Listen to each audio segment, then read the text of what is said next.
Shepard, I'm glad you're here. Good to see you smiling again, so to speak. I'm sleeping much better now. I guess I'm getting used to how quiet your ship is. I still think a lot about my pilgrimage, though. I know Steren's our top priority, but with all the worlds we go to, I was hoping to find something to bring back to the flotilla. We've still got a long way to go. You'll find something to take back. Yes, but it cannot just be some derelict ship my people can use for salvage. It has to be more than that. There's a lot expected of me. What's so special about you? It's my father. He's the senior member of the Admiralty Board.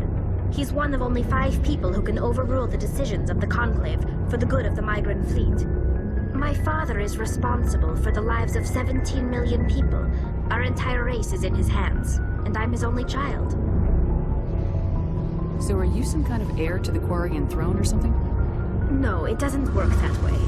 My father's position isn't hereditary. I'll probably never serve on the Admiralty Board myself. Officially, I'm just the same as any other citizen. But it doesn't work that way in practice. People have always treated me differently because of who my father is. You must get all kinds of special privileges. I probably had it easier than most growing up, but it's not all good. People like my father have enemies, and they're not above using me to get to him. That must be tough on you. My people place a high value on family and ancestry. There's an unspoken expectation that I'll live up to my father's example. Everyone's waiting for me to do something great on my pilgrimage, something that will forever change our lives for the better.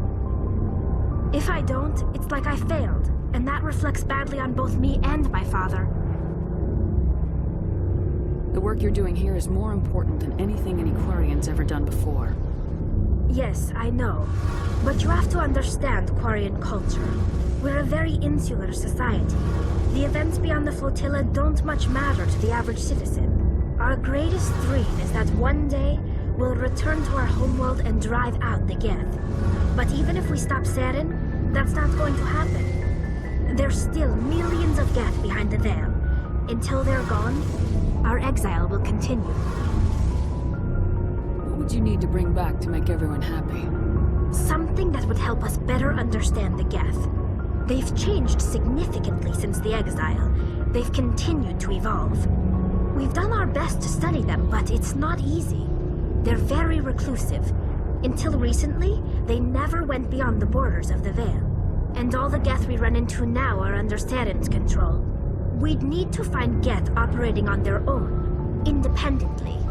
But I don't want this to get in the way of our mission, Shepard. First, we stop Saren. Then I'll worry about my own problems.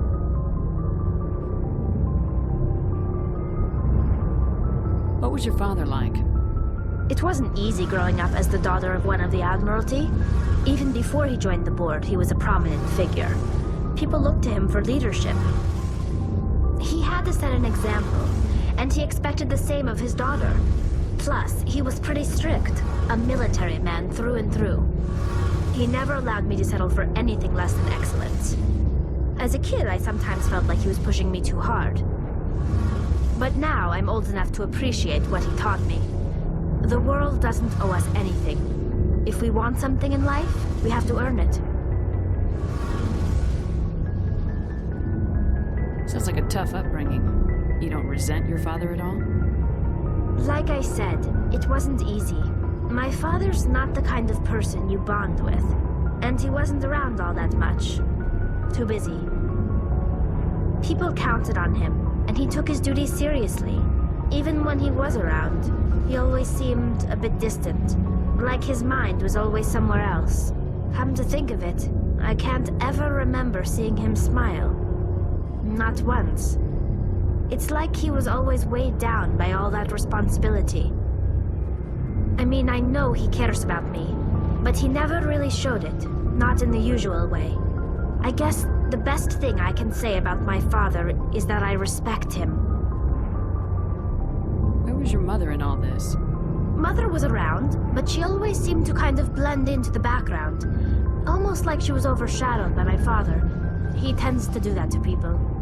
She passed on about 5 years ago. Some airborne virus that swept through the fleet.